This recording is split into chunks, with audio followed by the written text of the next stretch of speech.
একজন হলো লামিয়া আর একজন হলো শিমুল। আপনারা তাদের গান শোনার জন্য অধীর আগ্রহে বসে আছেন।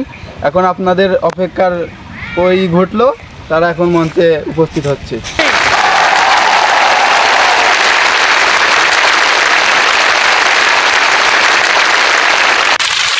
চলুন শোনা যাক তাদের কণ্ঠে সেই গানটি।